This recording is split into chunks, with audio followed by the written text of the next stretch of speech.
बिस्मिल्लाहिर्रहमानिर्रहीम। यह का नाम तो भैया का नस्तीन। आप लोगों को कुछ बातें बतानी थी। देखें, पहली तो बात यह है कि मुल्क का क्या हाल कर दिया है इन लोगों ने, और कहाँ ले आए अच्छा खासे मुल्क को बर्बादी की तरफ ये लोग बहुत डिज़ाइन कर रहे हैं। देखें, मैंने आप लोगों को हर वीडियो में ये बताया है, अमेरिका, इसराइल और इंडिया की ये पॉलिसी है, क्योंकि हमारे पास एटम बम है, जिसके लिए इसकी वजह से जो है ना ये लोग परेशान थे। इन लोगों ने, इनके ये एजेंट हैं। आप मुझे बताएं, ये लोग तो भाग जाएंगे जैसे बैंक करप्ट होगा पाकिस्तान, अल्लाह ना करे दिवालिया तो निकल चुका है एक्चुअल। मगर जो है ना ये जिस तरीके से बर्बाद कर रहे हैं, आज देखें डॉलर का क्या हालत हो गई है। एक और इत्तला आई थी मेरे पास कि वो जो याद है आपको कि एक मरियम की ऑडियो लीक हुई थी कि जो है ना उसके दामाद को एक मशीन मंगानी थी वहां से, इंडिया से। वो उसने बोला था इसाकदार का वो डाकू का इंतजार करें, तो वो आएगा तो वो जो है ना वो निकलवा देगा। और वो आ गई है मशीन, मैं आप लोगों को बता रहा था। प्रोजेक्ट था शायद उसका इलेक्ट्रिक का, कुछ जनरेटर वगैरह कुछ बड़ी चीज़ थी। तो वो आ गई है उसने, और उन लोगों ने जो है ना निकलवा दिया। इसाकदार ने, वो आया इसी वजह से था, और काफ़ी बेइंतहा डॉलर लेके भी जा चुका है वो। और ये देख लीजिएगा आप, ये एक एक करके सब भाग जाएंगे। और एक और बात करनी थी आप लोगों से। आपको मालूम है कि इमरान खान ने जो है ना, जिस वक्त ये महंगाई का था, जिस वक्त कोरोना आया था, वो अपनी आवाम को जो है ना पैसे दे रहे थे। और दूसरी बात है कि जो है ना सब्सिडी दे रहे थे हर अनाज के ऊपर।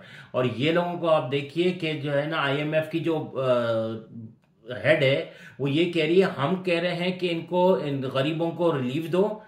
और जो है ना ये लोग उल्टा कर रहे हैं, गरीबों को मार रहे हैं और अमीरों को भर रहे हैं ये। और आपको मालूम है बिलावल ने भी यही बोला कि अमीरों को देंगे तो वो लोग और नौकरियां देंगे। इनकी ये पॉलिसी है। तो अब आप लोग खुद सोच लीजिए। और इनका बाप भी इंशाल्लाह इस वक्त इलेक्शन को नहीं रोक सकता है। मैंने आप लोगों से अपील यही करनी थी, खैर तो खान साहब भी कर रहे हैं, इंशाल्लाह इन लोगों को जो है ना रोडों पे लाके नंगा करना है हमें।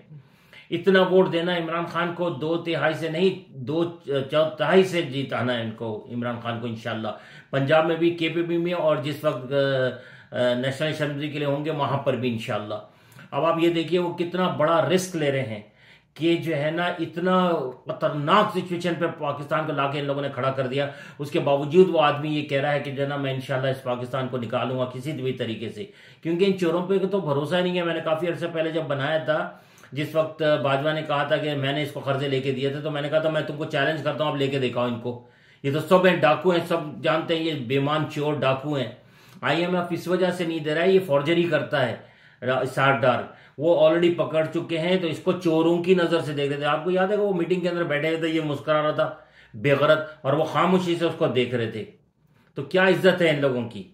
पाकिस्तान की अल्लाह ताला हिफाजत करे। जिस वक्त पाकिस्तान को इस मकाम पे ले आए, मैं इस्टेब्लिशमेंट से कहता हूं, जिद छोड़ें अपना। अमेरिका कुछ नहीं कर सकता है। आप लोग अमेरिका के कहने पे चल रहे हैं। इस वक्त अपने मुल्क को देखिए, मुल्क खत्म हो जाएगा तो आप लोग क्या करोगे फिर? क्या हथियार डालोगे इंडिया के सामने?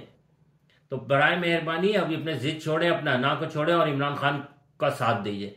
अल्लाह ताला इमरान खान की और पाकिस्तान की हिफाजत करे। इमरान खान जिंदाबाद, पाकिस्तान जिंदाबाद। अल्लाह हाफिज।